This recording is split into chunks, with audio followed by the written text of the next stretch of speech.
é o Divan, uma catarse, menos um trauma na sua vida.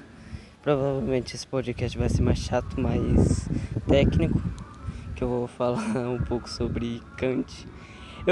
Olha o nível, eu tinha pegado em 2021, tinha estudado sobre o Kant e esqueci tudo, não adiantou nada. Eu comecei o primeiro conceito kantiano que eu estudei foi o imperativo categórico, que hoje em dia é refutável, tipo, não faz nem sentido, cara. O Kant tinha tanta lógica e esqueceu de usar. O imperativo categórico de Immanuel Kant é o modelo ético utópico que ele criou. E eu já entendi que era utópico desde quando eu comecei a estudar ele, por isso que eu usei esse termo. Eu acho que não estava na aula o termo utópico, ou ético utópico, baseado na capacidade racional do ser humano de julgar, de estabelecer julgamentos. Ele parte do pressuposto de que a partir do momento em que há um ser racional, esse ser ele deveria estar sujeito a uma espécie de lei moral interna racional que corresponde ao seu imperativo categórico. Isso aqui é um preceito básico para qualquer concepção de moralidade dentro de Kant. Ele está separando uma teoria ética de qualquer moral religiosa, qualquer moral que não se queira pautar somente pela racionalidade. Ele está buscando esse caminho pela racionalidade. Esse modelo ético é chamado de modelo deontológico. Caralho, ó as palavras aqui, o Kant. Essa palavra refere-se à deontologia, que seria uma espécie de racionalização ou ciência do dever. É uma ética do dever.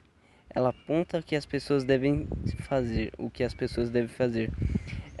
Tipo, o postulado dele age somente segundo a uma máxima tal qual possa querer se tornar uma lei universal. O que ele quer dizer com isso? Quer dizer que a máxima da sua ação, o que você faz para ser considerado uma ação moral, ela deve ser certa, estar correta e ser moralmente válida para todo mundo. E por isso se torna uma lei universal. Se você faz algo em determinada situação for válida, mas em outra não, para Kant isso já se torna inválido. Como por exemplo a mentira. Todos nós mentimos e isso é um recurso social. Em alguns casos ela pode ser justificada, mas em outros não. Então para Kant a mentira não é moralmente válida e deve ser descartada. Tem aquele bagulho do dilema do bonde. Eu não lembro exatamente se o Kant aborda nos livros dele, tipo... Mas sempre tem aqueles negócios, tipo, se você virar o trem, mata uma pessoa ou mata 5, você prefere qual? Desviar para matar uma ou 5? Aí tipo tem aquela questão, e se a pessoa que for ela descobrir uma vacina que cura o câncer, sei lá, algo que ajude muitas outras pessoas e aquelas 5 pessoas não. Então, se você for pragmático, você vai escolher matar uma pessoa, que é o melhor, né? Nesse caso, tipo, por mais que você não entenda a subjetividade de cada pessoa, você vai agir só de um... Essa formulação está indicada de que qualquer ser racional, qualquer ser pensante que tem consciência sobre seus atos através do pensamento racional está sujeito a esse imperativo, ou seja, qualquer raça está sujeita ao imperativo categórico, até os alienígenas se eles existirem. Agir como se fosse a máxima de tua ação deve ser uma lei moral para todos os seres racionais. Tá. A última formulação age de tal modo que possas usar a humanidade sempre como um fim e nunca como um meio. Eu não sei se... Eu acho que Kant veio depois do Maquiavel. Tá, cadê? Eu quero ouvir os juízos sintéticos a priori. A lógica. Carai, cadê? O que? Tá, chato. Esclarecimento é um termo apropriado por Kant e é a transposição do homem entre a fase de minoridade e maioridade. Aí, ó, esse bagulho é foda. Toda a presente dissertação do filósofo Immanuel Kant gira em Em volta da resposta à pergunta sobre o esclarecimento, Kant começa pelo próprio termo esclarecimento, que é a saída do homem de sua minoridade, o que produz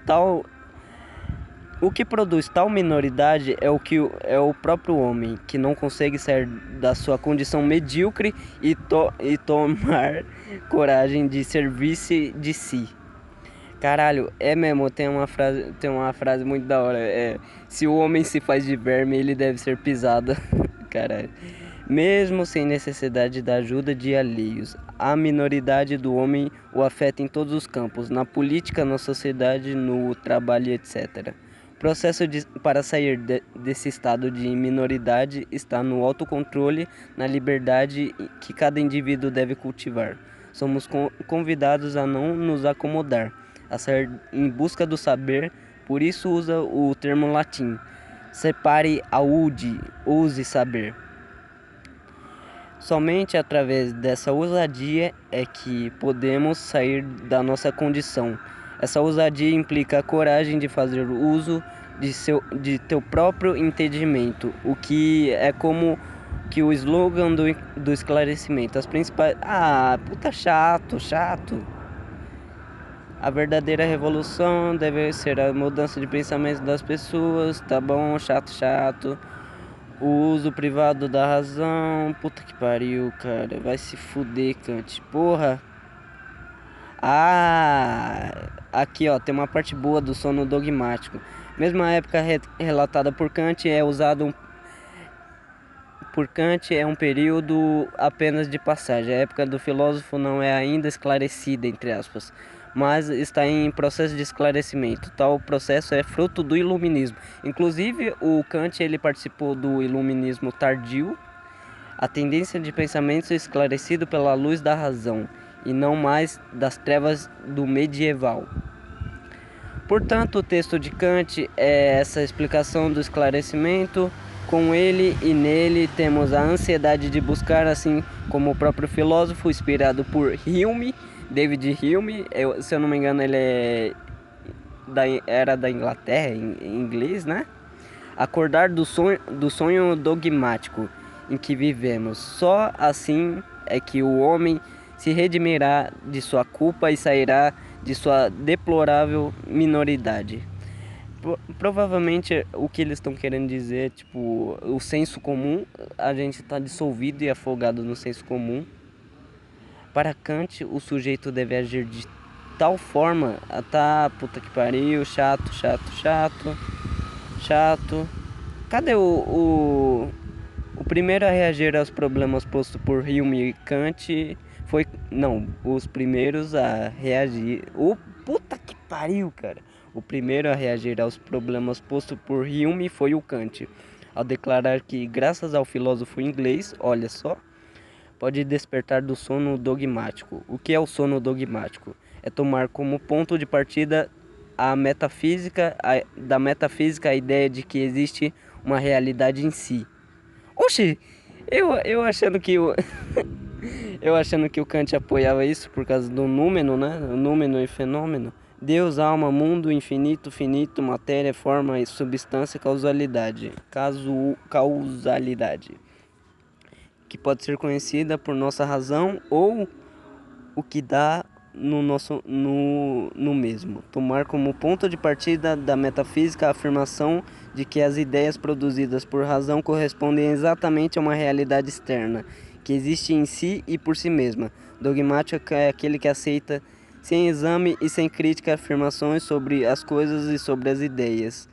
Hume despertou a metafísica do sono dogmático, portanto, porque a forçou a indagar sobre sua validade e sua pretensão ao conhecimento verdadeiro. Tá bom. O que é despertar do sono dogmático? É indagar, antes de tudo, se a metafísica é possível e, se for, em que condições é possível. Despertar do sono do dogmatismo, elaborar uma crítica da razão teórica, isto é, um estudo sobre a estrutura e o poder da razão para determinar o que ela pode e o que ela não pode conhecer verdadeiramente. Quando examinamos os conceitos da razão e verdade, vimos que Kant realizou uma revolução copernicana. No caso, em vez de a gente analisar o objeto em torno do sujeito, a gente analisa o sujeito em torno do objeto. É ele que dá validade à existência do objeto. Em filosofia, isto é, exigiu que, antes de qualquer afirmação sobre as ideias, houvesse o estudo da própria capacidade de conhecer, isto é, da razão. Então ele está fazendo uma epistemologia, né? Que é a ciência do conhecimento, a filosofia da ciência do conhecimento. Episteme é o conhecimento dos filósofos aprofundado, verdadeiro, e doxa o senso comum. Vimos também que ele distinguirá duas grandes modalidades de conhecimento: os conhecimentos empíricos, isto é, baseado nos dados da experiência psicológica de cada um de nós, e os conhecimentos a priorísticos, isto é, baseado exclusivamente na estrutura interna da própria razão, independente da experiência individual de cada um. Vimos, além disso, que ele distinguirá as duas maneiras pelas quais esses dois tipos de conhecimento se exprimem. Immanuel Kant afirma em sua obra Crítica da Razão Pura que o conhecimento parte da experiência e da razão. Portanto, dividiu o conhecimento em a priori e conhecimento a posteriori. A razão tem a priori é o que vem antes da experiência, a posteriori é o que vem depois da experiência. A razão tem função de organizar as ações humanas, por isso o conhecimento parte dela. Por isso é pura. Então, algo tipo, você criar uma premissa. Quando você cria uma premissa, você não pode falar tal coisa e essa coisa se autoafirmar. Sempre tem que ter um alicerce que antecede ou que confirma a sua premissa. Não pode ser ela nela mesma. A priori significa o que vem antes, vem em primeira instância, um conhecimento baseado na razão e não na experiência. A posteriori significa um conhecimento que vem após uma experiência, vem posteriormente. Após uma experiência, cria uma noção daquilo. Você, uma impressão que deixou, uma representação, né? Você precisa da experiência para adquirir conhecimento, mas Kant criou uma divisão desse conhecimento que vem da razão, que pode ser um conhecimento puro ou impuro. Todo conhecimento puro é aquele que não precisou de uma experiência passada para você adquirir esse conhecimento, ou seja, aquele conhecimento que não necessitou do empirismo é puro, e o impuro é o que necessitou do empirismo. Kant diz: toda mudança tem uma causa, é um princípio a priori, entre aspas, mas impuro porque o conceito de mudança só forma-se extraído da experiência. Kant também formulou a teoria do juízo da formação do conhecimento que temos. E para Kant existem três formas de juízo: os juízos analíticos, os juízos sintéticos e os juízos sintéticos a priori. Ele unificou o empirismo ao racionalismo. Os juízos analíticos são aqueles que o lance do sujeito com o predicado se concebe por identidade. Ou seja, o predicado pertence intimamente ao sujeito. Exemplo, todos os corpos são extensos. Se é um corpo, obviamente ele tem uma extensão, né? Os juízos sintéticos são aqueles em que o predicado não se identifica com o sujeito. Exemplo, todos os corpos são pesados.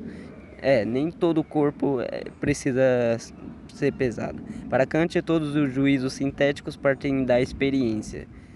Segundo Kant, os juízos sintéticos, os juízos da experiência são todos sintéticos, porque seria absurdo fundar um juízo analítico na experiência, pois para formá-lo não preciso sair do meu conceito e, por conseguinte, não me é necessário o testemunho da experiência.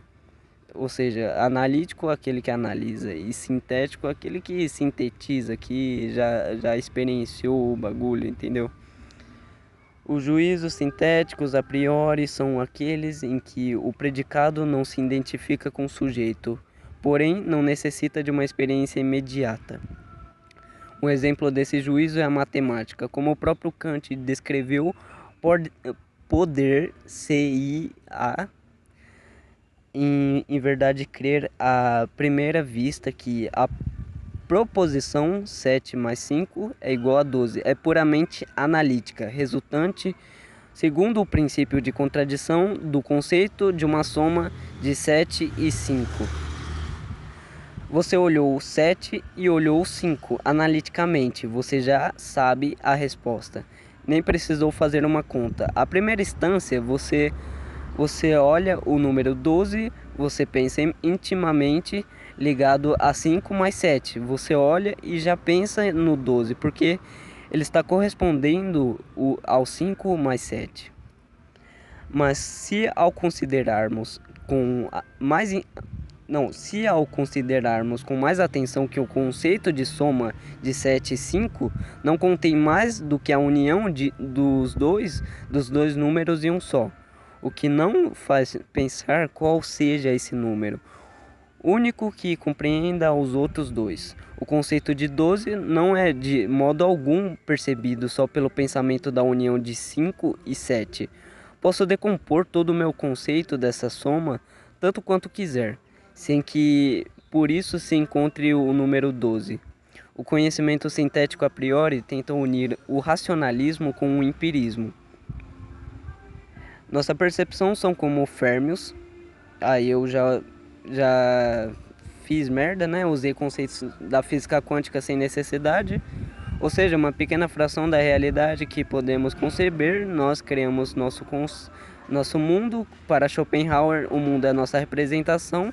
Para Kant, existe um número que é a realidade em si mesma, sem a interferência do ser humano, e ela é incognoscível. Isto é, nunca saberemos como é de fato. E existe o fenômeno que é como percebemos a realidade a partir dos nossos filtros e como nós o experimentamos. Ou seja, nós captamos a realidade não como ela é, um número, captamos como um fenômeno da subjetividade da mente. Mas se você entrar nessas porra, aí você vai... Tá, se o objeto me lança estímulos e quando eu vejo de outra forma, então o objeto trata de não condizer com o estímulo que ele mesmo me mandou, então não faz um sentido lógico. E quando ela passa pelo campo da sensibilidade, ou seja, o que é intuição para Kant? É algo que não precisou passar pela racionalidade, tipo, você viu o mundo e já foi para sua cabeça, não precisou de, eu vou pensar que aquela grama é verde, não. E sensibilidade pelos nossos sentidos, elas caem no campo do entendimento e a partir dali começa a organização do nosso juízo. Tipo assim, a filosofia estética é a filosofia da esteta. Esteta é intimamente ligada aos sentidos, tipo, o que te faz sentir aquilo. E na cinematografia francesa, né, tem muito disso, de subjetividade, fenomenologia. Deleuze, sei lá, usou na França. Ele criou uma filosofia da cinematografia, né? A filosofia de Karl Popper foi denominada por ele mesmo de racionalismo crítico. Usou-a de mercadamente para pensar. Foda-se, pau no cu do Popper. Algumas visões. Oxi! A filosofia de Popper e a doutrina da autonomia de Kant, liberdade e responsabilidade ética. Puta, parece senso comum falando. Howard Roark, do livro A Nascente. Age apenas segundo a máximo. O iluminismo. Kant. Pera aí. Vou só... Caralho, mas puta que pariu, eu tô muito puto, cara. O sistema, puta que pariu. A Amazon, que ódio, a Amazon. Você faz eu ficar calvo, Amazon. Agora tem um maluco do idealismo alemão, né, que é o Fichte, que é um filósofo que trabalha com várias ideias, entre elas os fundamentos dos sistemas do saber, princípios da doutrina da ciência, atividade cognoscitiva e atividade prática. Para começar a entender os fundamentos do sistema do saber, temos que entender sobre o que se trata do eu puro, que é a atividade autointuitiva pura que, por meio da imaginação produtiva, livremente se auto-opõe. E auto-opondo-se, cria toda a realidade. Então é uma atividade que, quando ao se pôr, acaba criando toda a realidade. O eu puro toma consciência de si por meio de uma contínua autocriação. Aí, ó, é da hora. Esses princípios heraclitiano da mudança. Nenhum homem pode banhar-se 2 vezes no mesmo rio, pois da segunda vez o rio já não é o mesmo, nem tampouco o homem.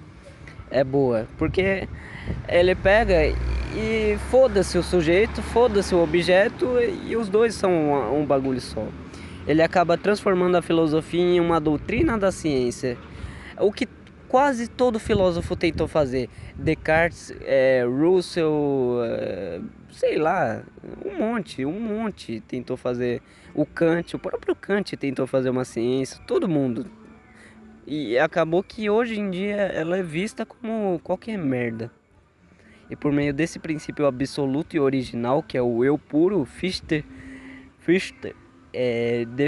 defende o seu idealismo alemão, e por meio desse idealismo, deste eu puro, esse eu puro, que no primeiro momento cria a si mesmo e no segundo cria tudo aquilo que é o não eu. Tem um princípio budista também que fala do não eu, que é... Ai, puta, esqueci. Eu não vou... É uns nomes em hindu, em sânscrito, aí eu não lembro. Puta que pariu. Portanto, toda a realidade externa ao próprio eu. Fichte tá transformando o eu kantiano de princípio da consciência para o princípio criador. Portanto, os sistemas do saber é o eu puro, que inicialmente põe a si mesmo e no segundo momento põe a toda a realidade. Agora, os princípios da doutrina da ciência há 3 princípios.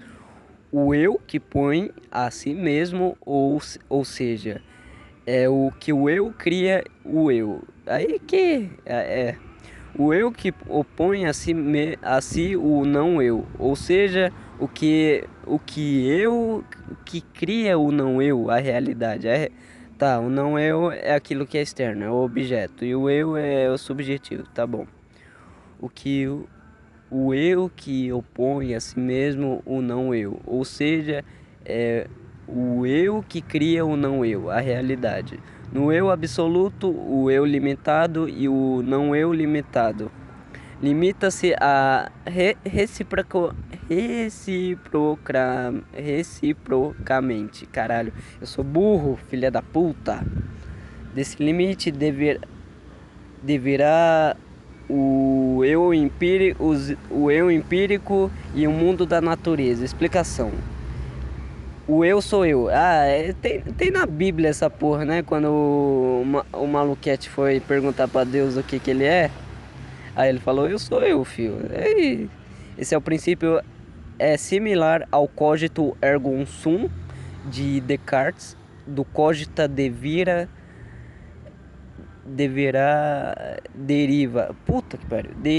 as ideias de Deus e as ideias inatas. Fichte parte desse primeiro princípio, do eu sou eu.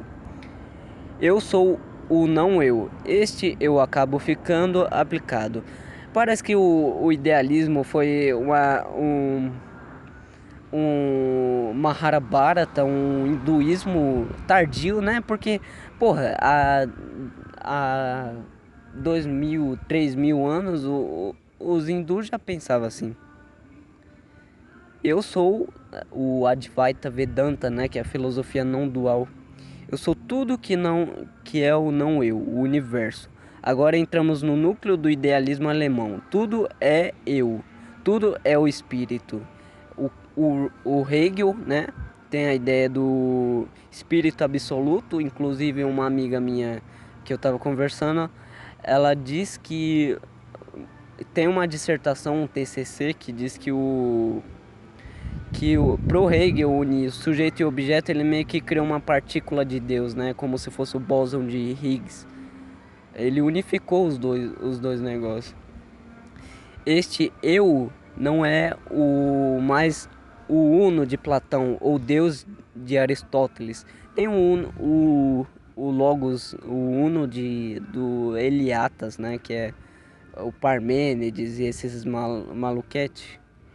Mas sim, o eu que aqui está escrevendo, o eu que se descobre como o universo e não consegue ficar na sua singularidade individual.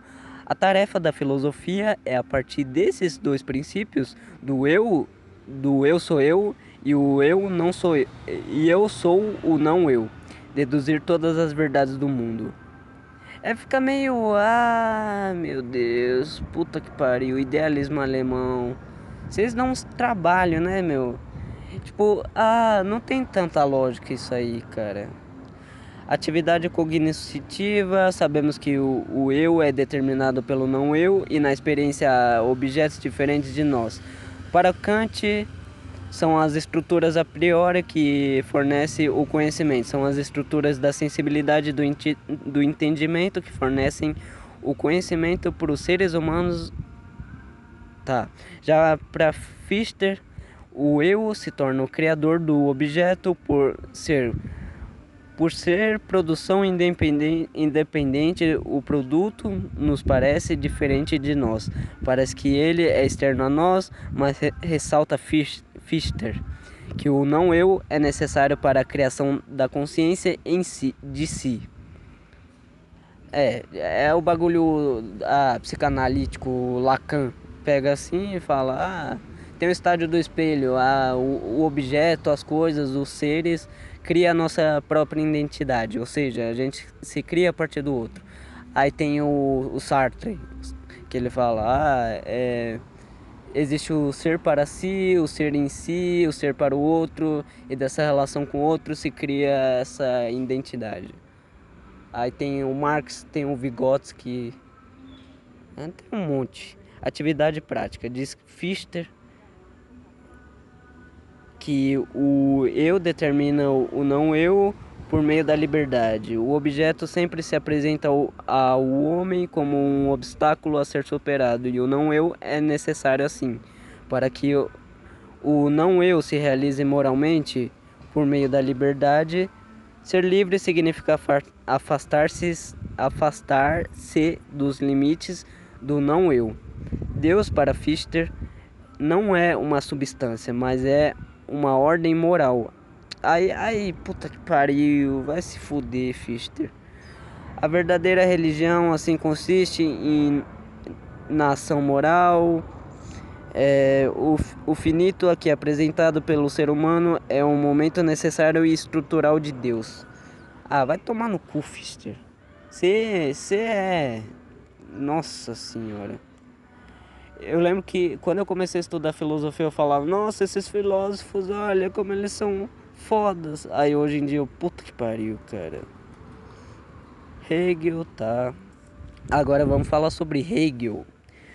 Os filósofos tradicionais veem a sua disciplina como um campo de oposições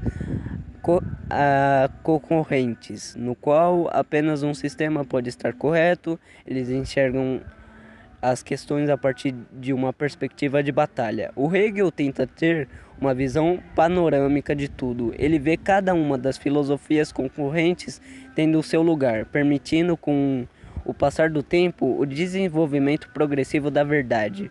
O título de seu livro, A Fenomenologia do Espírito, também pode ser traduzido como a fenomenologia da mente.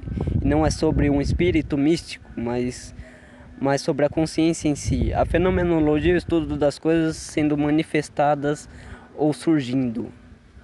E o título significa como a consciência se manifesta no mundo real.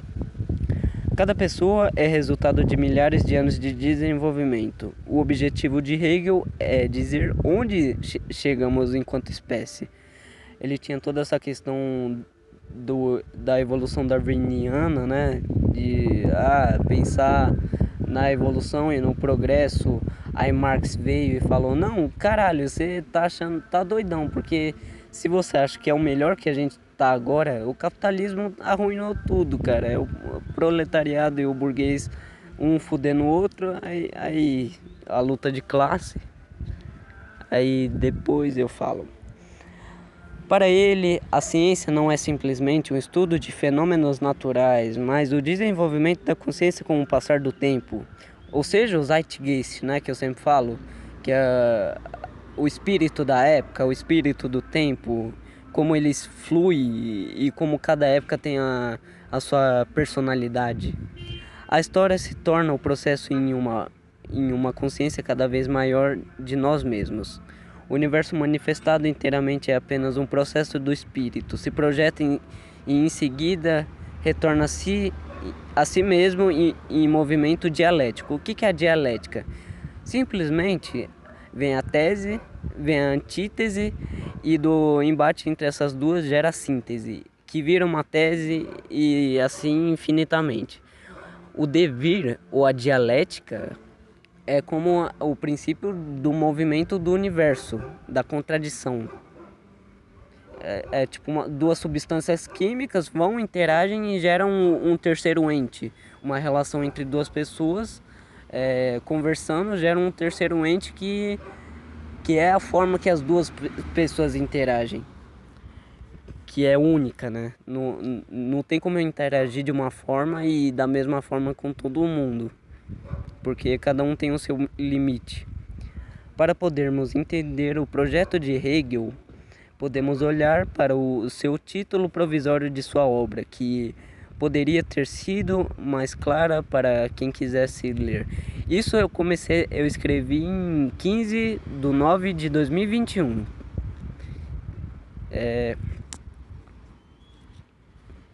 Tá, cadê eu? Me perdi. Ciência da experiência da consciência.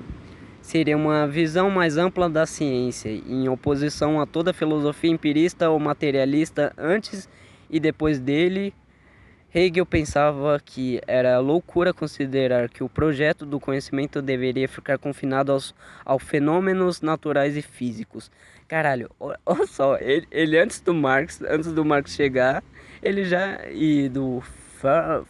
Puta que pariu, qual que é o mestre do Marx? Eu esqueci. Farbers, um bagulho assim, foda-se, pau no cu dele também. Em vez disso, ao olhar diretamente o mundo fenomênico, acabaríamos entendendo a verdade interna por trás dele, ganhando conhecimento sobre o absoluto. A ideia de que a humanidade deveria parar no mundo material, ou de que essa era o único mundo possível, era vista por Hegel como falta de coragem ou excesso de preguiça. Os caras sempre vai no... Tipo, eles são filósofos, mas eles xingam todo mundo, que se foda. A compreensão plena deveria englobar tudo, fosse material ou não. Esse era o trabalho da ciência real. O conceito de Hegel significa a natureza essencial de alguma coisa e não apenas as manifestações óbvias. Ele escreve: os pensamentos verdadeiros e a intenção intelectiva devem ser alcançada pelo trabalho do conceito. Apenas o conceito pode produzir universalidade do saber. Ele diz que apenas o conceito pode produzir universalidade do saber, que não é a indeterminação, nem a inadequação do senso comum, mas o conhecimento cultivado e complexo. Em outras palavras, para ser realmente científico é preciso ir além do puramente físico e identificar a lógica invisível de alguma coisa ou a verdade de como as questões se desenvolvem. Ele admite que essa visão da ciência não irão ser bem recebida. Hegel observou que as ciências naturais são sedutoras, porque se você simplesmente olhar para o que está diante de nós, Nenhum detalhe pareceria estar omitido, portanto, eles dão a sensação de que estamos vendo tudo, porém é na verdade uma espécie pobre e abstrata de conhecimento, pois oferece informações ou dados, mas nenhuma compreensão. Além disso, a análise objetiva é uma ilusão, pois as coisas apenas existem no conceito da percepção do observador tem delas. O objeto e o sujeito são, portanto, unidos. O objeto, o observador e o ato de ver são todas uma só coisa. Ver as coisas dessa maneira ridicularizam o fato científico e nos diz que a consciência é tão parte da ciência quanto o mundo dos objetos que se propõe a analisar. Isso, para Hegel, é a forma mais realista de apreender o mundo. O filósofo Heidegger, em suas aulas sobre fenomenologia do espírito, ele chama a atenção para uma distinção de Hegel entre realidade absoluta e relativa. O conhecimento relativo é simplesmente o conhecimento das coisas em relação com outras coisas. O conhecimento absoluto é de uma realidade que existe apenas de acordo consigo própria, sem precisar estabelecer nenhuma relação com qualquer outra coisa.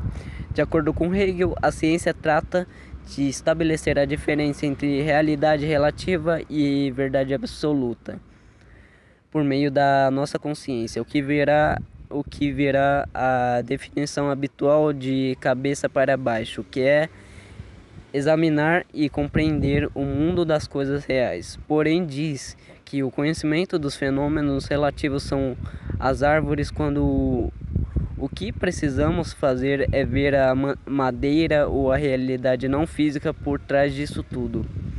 Hegel chama a filosofia de a ciência, porque possibilita a consciência do conhecimento absoluto que vem antes de todos os outros tipos de conhecimento. O objetivo do Hegel é levar a filosofia do mero amor à sabedoria ao saber real. Para Hegel, a verdadeira história da ciência não é a descoberta do universo, mas é a descoberta da nossa própria mente, da consciência em si. Ciência, história e filosofia são, na verdade, apenas maneiras de dizer como a nossa consciência despertou ao longo do tempo. A trajetória da ciência trata de partir de tudo em pedaços e categoria cada vez menores, e uma vez fazendo isso juntar tudo novamente, voltando à compreensão do todo.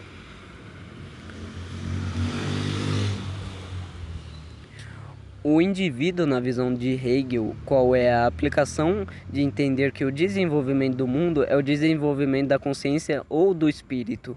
A pessoa percebe que a sua contribuição tem que ser necessariamente pequena em relação a um movimento tão grande.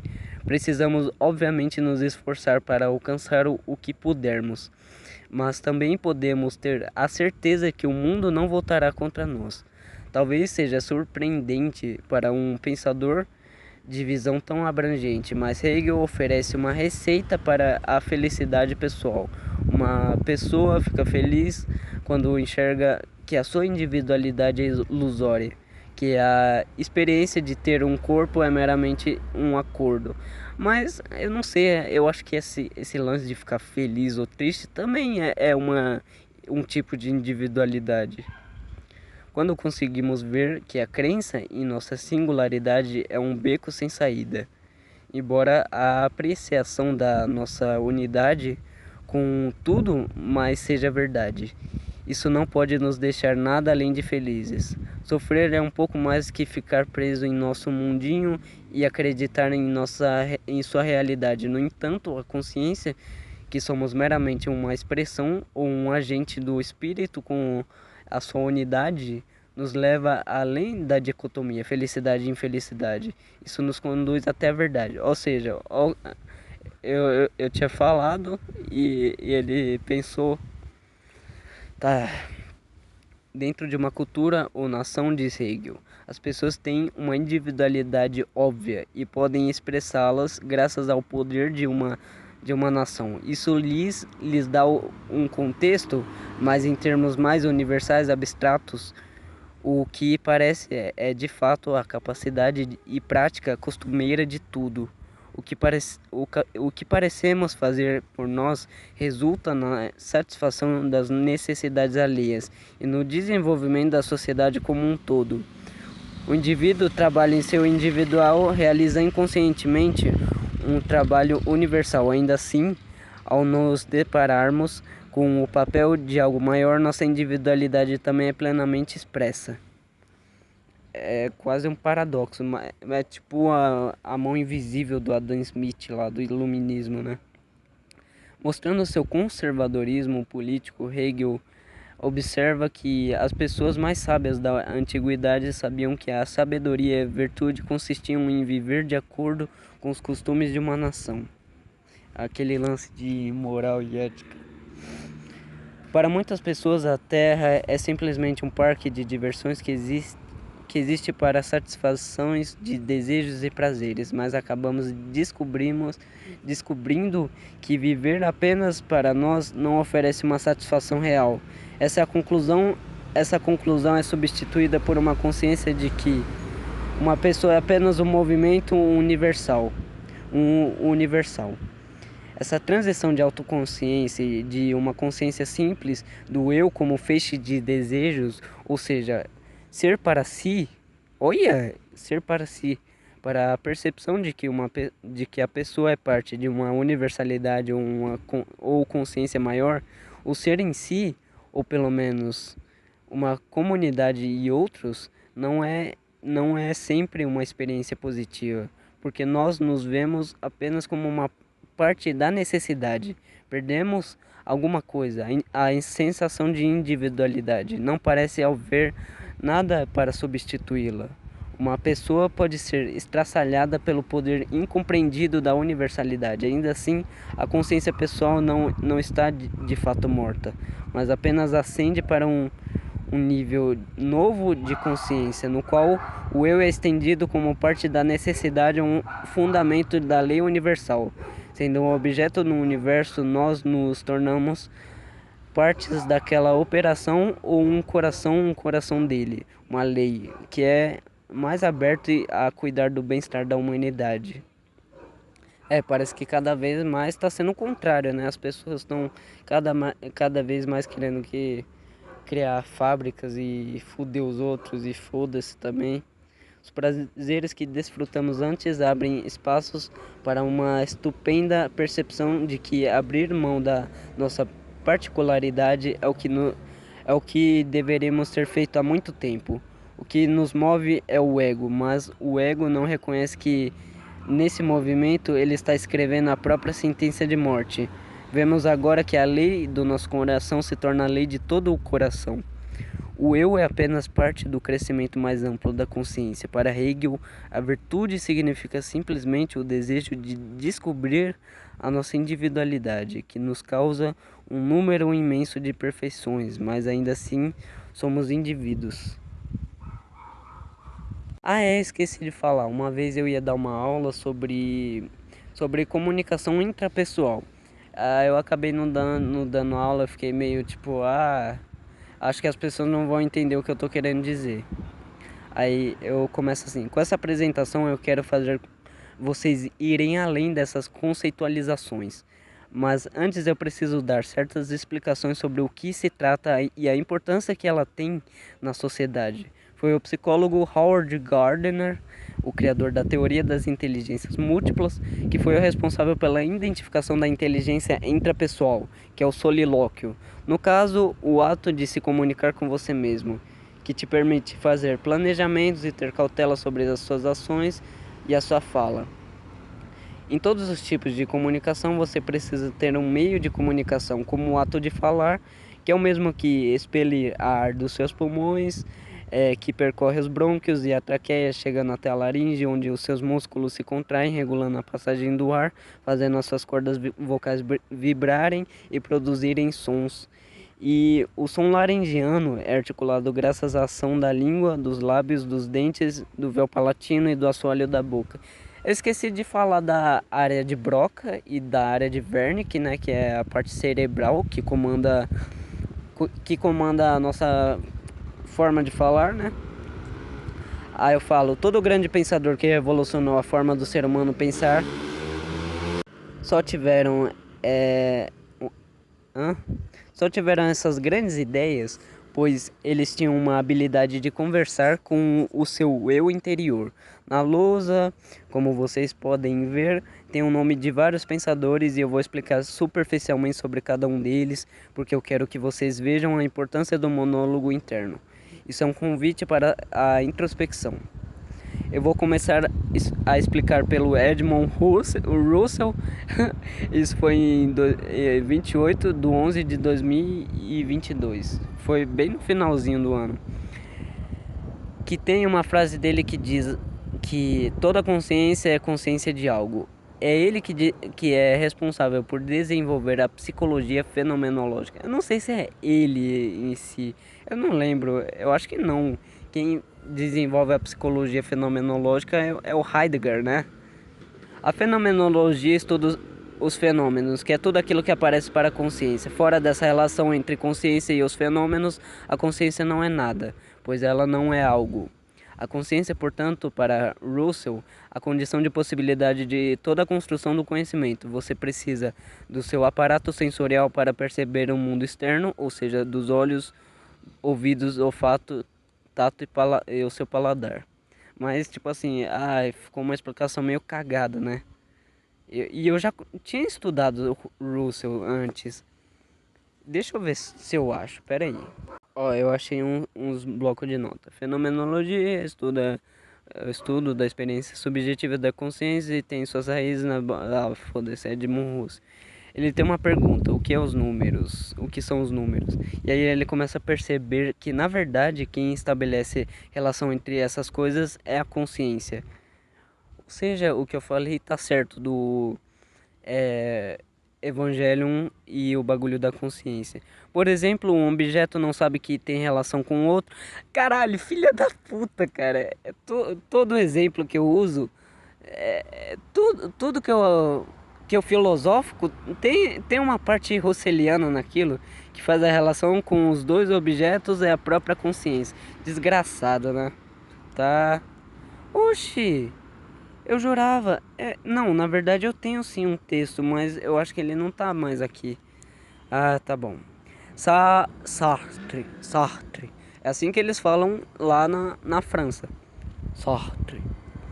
Ele era um discípulo de Russell e também ele era marxista e criou a famosa filosofia existencialista. Ele diz: a existência precede a essência, isto é, você cria a sua essência por meio da sua existência. Já é bosta, já tinha que calar a boca, Sartre. Você não sabe de porra nenhuma, cara. Você é muito burro, francês burro.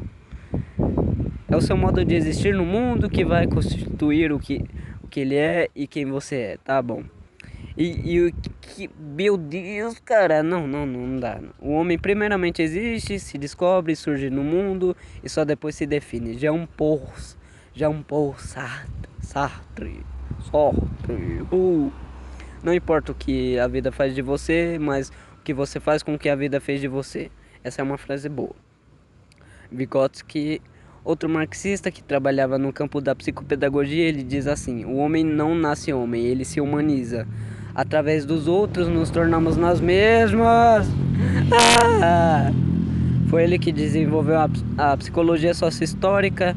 Cada um vivencia suas próprias experiências subjetivas. Isso vai moldando você a pensar e agir de maneira única. A linguagem é um fator determinante para o pensamento. Eles têm uma inter-relação, mas eles indicam independentes.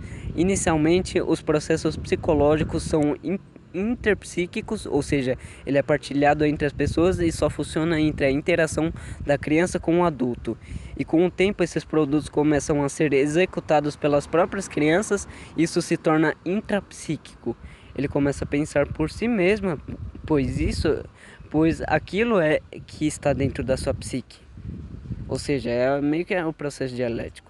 O conhecimento só passa a existir quando interagimos com o mundo que nos cerca, e esse conhecimento é reinterpretado por nós com base na nossa história de vida.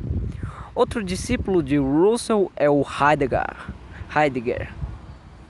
A frase dele é: nada pode ser provado no reino do pensamento, mas o pensamento pode explicar muitas coisas.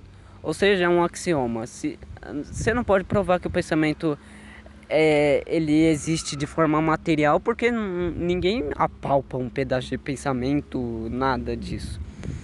Heidegger trabalha muito com a ontologia, que tem uma etimologia grega. Onto significa ser e logia vem de logos, que seria estudo ou teoria. O ser é indefinível, ele não se explica, porque qualquer tentativa de explicação do ser reduz esse ser a um ente. O ente é aquilo que se explica, que se conceitua. O ente significa coisa, é basicamente o casulo de matéria que nos envolve. Dasein ou Dasein significa ser aí no mundo, que é o ser jogado no mundo, é o potencial das possibilidades que podemos ser. Dasman, numa tradução livre, significa ele, eles ou ele, sei lá.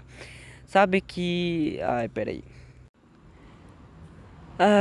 sabe quando as pessoas que ficam te cobrando muito a ser alguém na vida e o mundo espera muito da gente?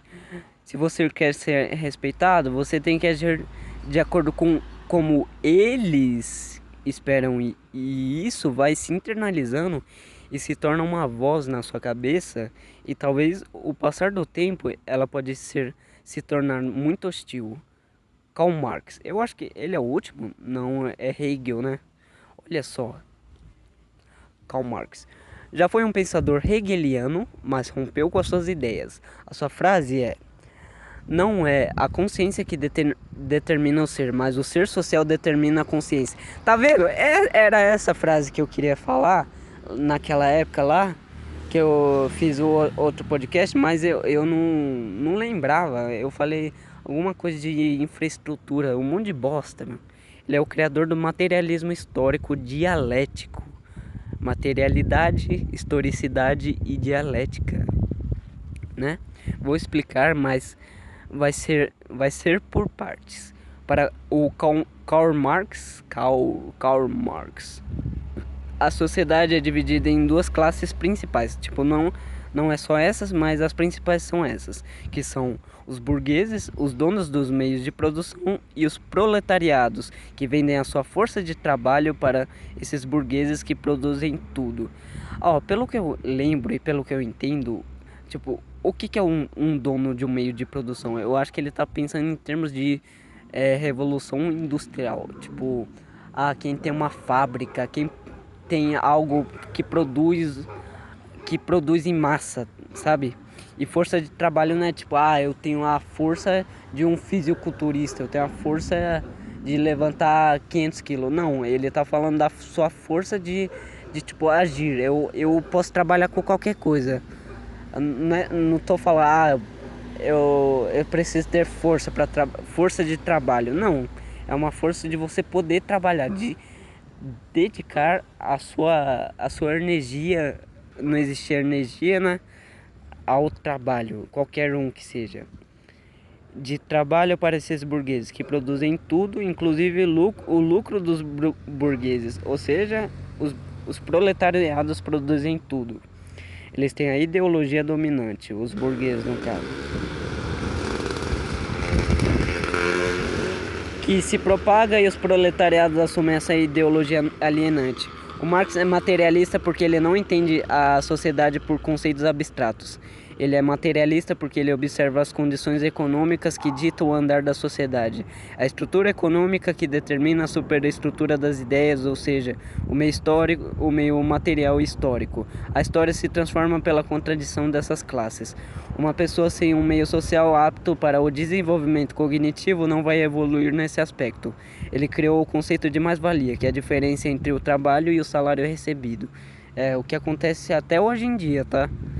Tipo, um proletariado podia trabalhar por 12 horas e receber nem a metade do valor que ele produzia para a empresa. É o que eu falo, se você trabalha numa empresa de produzir carro, às vezes você pode trabalhar a vida toda e não conseguir comprar o carro que você está produzindo.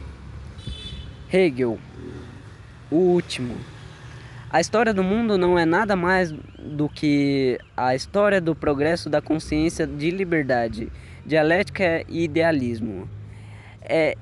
Esse bagulho, ó, tipo, o, o, por que eu tava dando essa aula?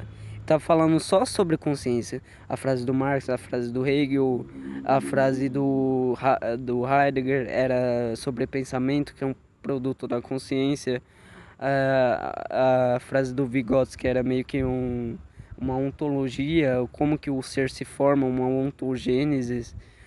O Sartre era sobre existência e essência. A essência é meio que diz sobre a consciência, né? Tipo, o que é a essência da consciência?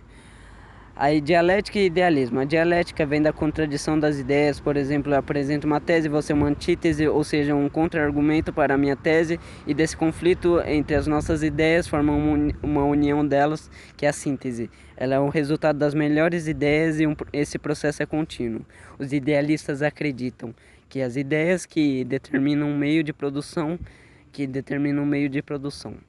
Hegel acha que as ideias movem o mundo e que as melhores ideias nos levaram até esse momento. Já o materialismo de Marx diz que a matéria move o mundo e o capitalismo não é fruto das melhores ideias. Foram as condições materiais que levaram a esse ponto da história. Eu iria falar sobre as minhas próprias filosofias, só que ela é muito extensa e não daria para explicar pois tomaria muito mais tempo. Tá bom. Talvez depois eu apresente as minhas ideias. Não é tão interessante. Na verdade, não. Sei lá, cara.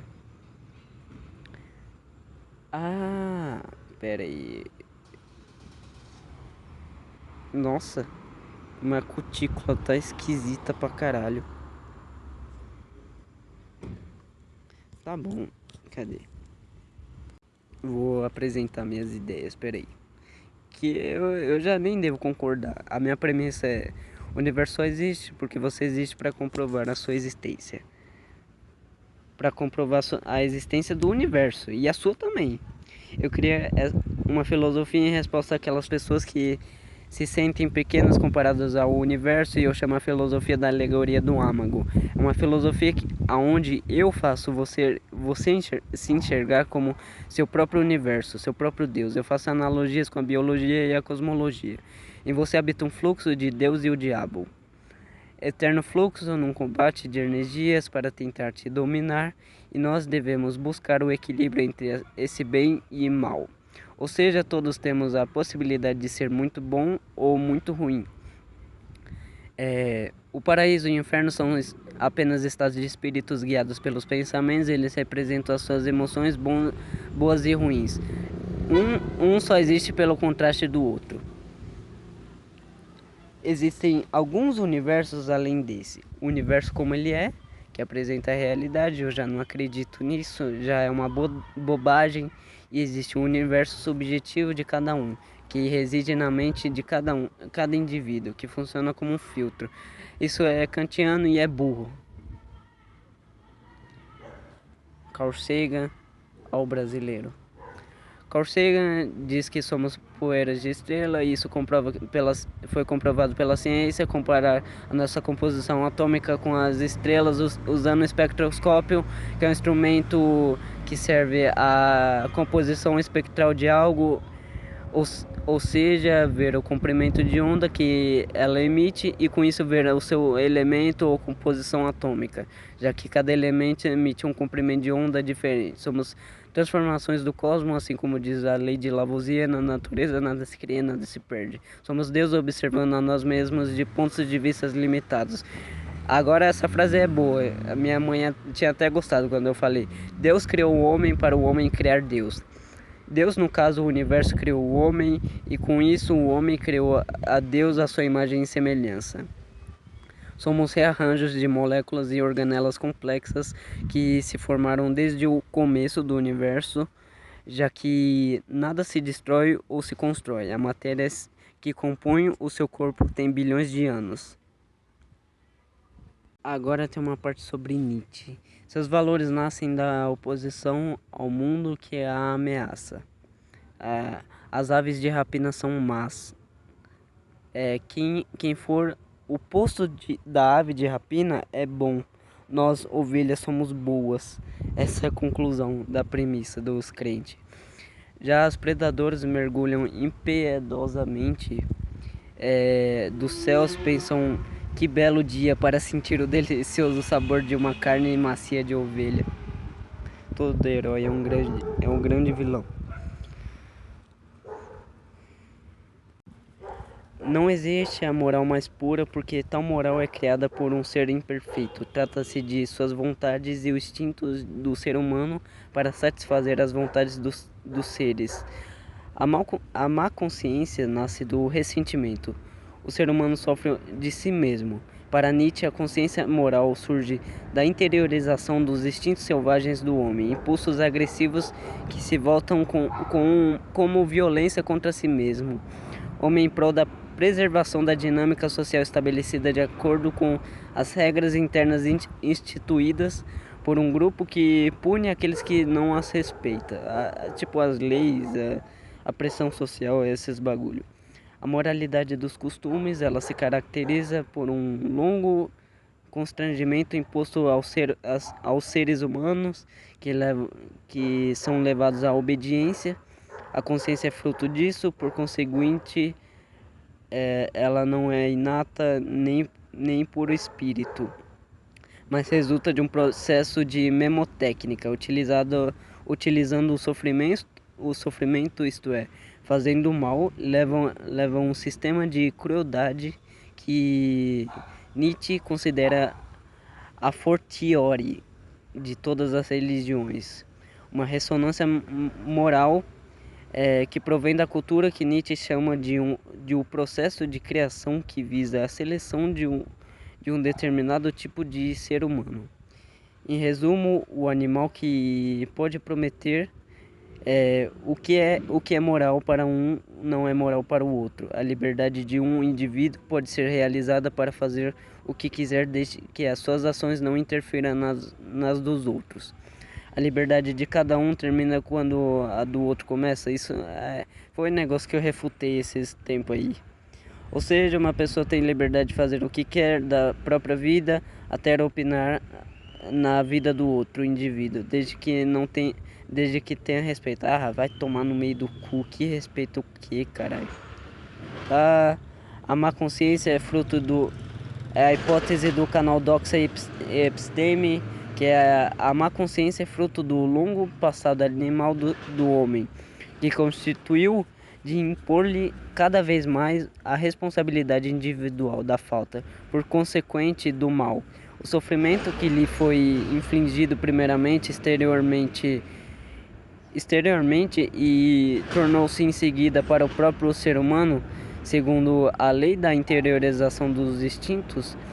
Essa transformação está em parte ligada ao retorno dos valores aristocráticos, e ela faz passar o poder da sua exteriorização sobre os outros seres humanos. A moral aristocrática para sua interiorização sobre o próprio ser humano.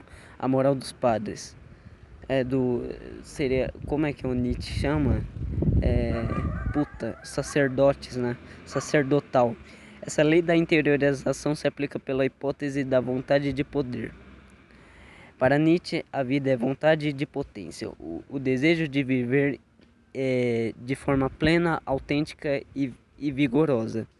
Por isso, o filósofo considera a perspectiva dos gregos antigos mais próxima de uma vida plena e carregada de significados, pois mescla a realidade ao mito, a existência aos mais profundos anseios da humanidade, a vitalidade uma dimensão instintiva, os impulsos. Para Nietzsche, o ideal ascético é de dar sentido ao sofrimento, pois sem sentido o sofrimento é insuportável. Toda moral é interpretação que responde à necessidade fisiológica e psicológica específica. O juízo moral é o sintoma do estado do corpo, homem, cultura. e não uma verdade em si, não é uma história moral. Sempre se tratou de melhorar a humanidade, isso de duas maneiras, selecionando um tipo de ser humano privilegiado. Isso aí é meio darwinismo social, eugenia, higiene social, sei lá que merda é isso. Nós enxergamos o mundo à nossa volta com base em acontecimentos e vivências que são captados. E essas coisas mudam nossas lentes. Nós enxergamos de maneira subjetiva. Eu quero matar o meu. Ah, tá bom. Aí eram umas bobagens que eu escrevia depois de escrever esse texto de estudo. Puta que pariu. Deu 1h05 exato, sozinho, caraca. Ah tá, tem aquele bagulho que ele fala também, que é: se afirmarmos um único momento, afirmamos não apenas a nós mesmos, mas toda a existência, porque nada é autossuficiente, nem nós e nem nas coisas. Se nossa alma tremeu de felicidade e soou como uma corda de harpa uma única vez, toda a eternidade foi necessária para produzir este evento. E neste momento, toda a eternidade foi suficiente, foi justificada no caso, né? Suficiente. Acabei de fazer uma compra, eu vou... Ai, puta que pariu, pra que eu tô gastando dinheiro? Ai, meu Deus. Nossa, já tô puto com essa porra de novo.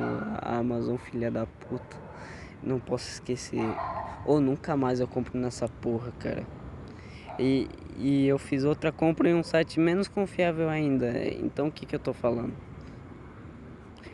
Eu queria comprar uma camisa de Natal, mas... Ah, sei lá, cara. Eu nem tenho esperança de chegar também. Eu gastei R$ 80.